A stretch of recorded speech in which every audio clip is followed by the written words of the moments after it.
आज हम उस रोजमर्रा के काम की गहराई में उतर रहे हैं जो हम शायद दिन में 100 बार करते होंगे। ब्राउजर खोला, वेबसाइट का नाम टाइप किया, एंटर दबाया और जादू, साइट खुल गई। हाँ बिल्कुल। पर यह जादू जैसा लगता है, असल में है नहीं। इसके पीछे तो पूरी की पूरी तकनीक काम कर रही है। सही कहा, मिली सेकेंड्स में ये सब हो जाता है।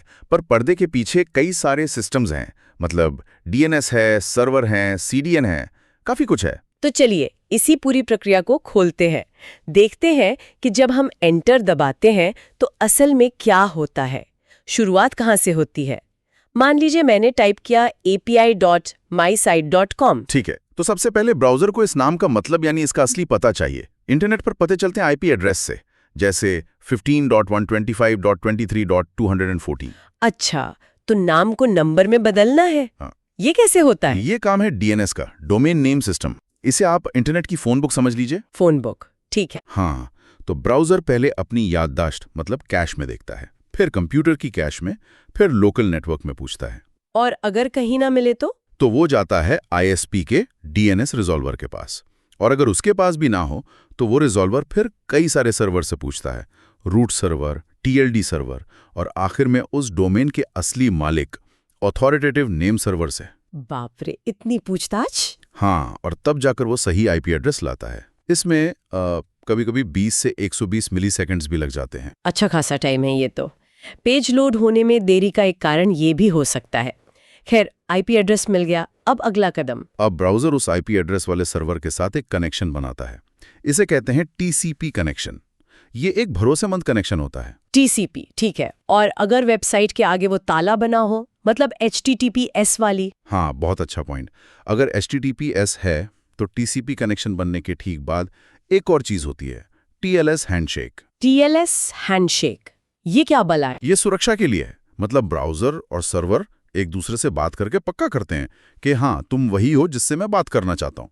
वो सर्टिफिकेट्स एक्सचेंज करते हैं और एक सीक्रेट कोड तय करते हैं। सीक्रेट कोड मतलब एन्क्रिप्शन के लिए? बिल्कुल, ताकि उनके बीच जो भी डेटा भेजा जाए वो एन्क्रिप्टेड हो, कोई और उसे पढ़ ना सके, जैसे आपकी बैंक डिटेल्स या पासवर्ड्स। समझ गए। यानी पहले डीएनएस से पता पूछा, फिर टीसीपी से रास्ता बनाया और टीएलएस से उसे सुरक्षित किया।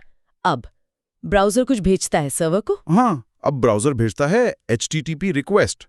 ये एक तरह का ऑर्डर फॉर्म है। इसमें लिखा होता है मुझे ये वाला पेज चाहिए, मैं ये वाला ब्राउजर इस्तेमाल कर रहा हूँ, वगैरह वगैरह। और HTTP के बिना अब कई वर्जन आ गए हैं।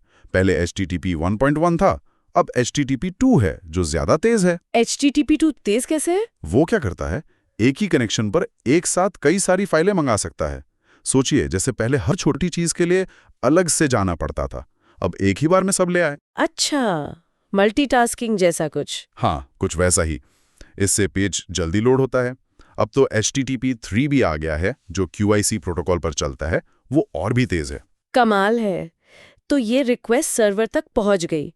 अब क्या ये हमेशा एक ही मशीन पर जाती है? बड़ी वेबसाइट जिन पर लाखों लोग आते हैं, उनका क्या? नहीं, बड़ी वेबसाइट्स पर अक्सर ये रिक्वेस्ट पहले एक ट्रैफिक मैनेजर के पास जाती है, जिसे कहते हैं लोड बैलेंसर। Load balancer? हाँ, ये ट्रैफिक पुलिस की तरह काम करता है। ये देखता है कि कौन सा वेब सर्वर अभी फ्री है या कम बिजी है और रिक्वेस्ट को उधर भेज देता है। इससे किसी एक सर्वर पर ज्यादा लोड नहीं पड़ता। और अगर कोई सर्वर खराब हो जाए तो लोड बैलेंसर ट्रैफिक को दूसरे चालू सर्वरों पर भेज देता है। वेबसाइट बंद नहीं होती, रिलायबिलिटी बढ़ जाती है। ये तो बहुत जरूरी है। ठीक है, तो रिक्वेस्ट लोड बैलेंसर से होते हुए किसी एक वेब सर्वर तक पहुंच गई। अब वेब सर्वर क्या करता है? वेब सर्वर सबसे पहले चेक करता है अपनी कैश मेमोरी में। ये बहुत तेज मेमोरी होती है, जैसे रेडिस या मेमकैश। कैश जैसे ब्राउजर की कैश होती है? हाँ, कॉन्सेप्ट वही है, तेजी से एक्सेस होने वाली जगह। अगर सर्वर को रिक्वेस्टेड डेटा, मान लीजिए होम पेज का डेटा, अपनी कैश में मिल जाता है तो वो फौरन वहीं से जवाब भेज देता है, क्योंकि मेमोरी डिस्क से बहुत तेज होती है। और अगर कैश में नहीं मिला? तब सर्वर को काम करना पड़ता है। वो डेटाबेस से जानकारी निकालता है, जरूरत पड़ने पर कुछ प्रोसेसिंग करता है, शायद पाइथन या जावा का कोड चलाता है, और फिर HTML पेज या जेसन डेटा तैयार करता है। अच्छा, ये तो हुआ टेक्स्ट या डेटा। पर वेबसाइट पर तो तस्वीरें होती हैं, वीडियो होते हैं, CSS फाइल्स होती हैं स्टाइलिंग के लिए, उनका क्या? बहुत अच्छा सवाल। ये चीजें, जिन्हें स्टैटिक एसेट्स कहते हैं, वो अक्सर वेब सर्वर से नहीं आती। तो कहाँ से आती हैं? वो आती हैं CDN से, कंटेंट डिलीवरी नेटवर्क। ये दुनिया भर में फैले हुए सर्वरों का एक नेटवर्क होता है। CDN मैंने सुना तो है। हाँ, तो जब आप वेबसाइट खोलते हैं तो ये इमेज, वीडियो, CSS फाइलें आपके सबसे पास वाले CDN सर्वर से लोड होती हैं। इससे दूरी कम हो जाती है और फाइलें बहुत तेजी से आपके ब्राउजर तक पहुंचती हैं।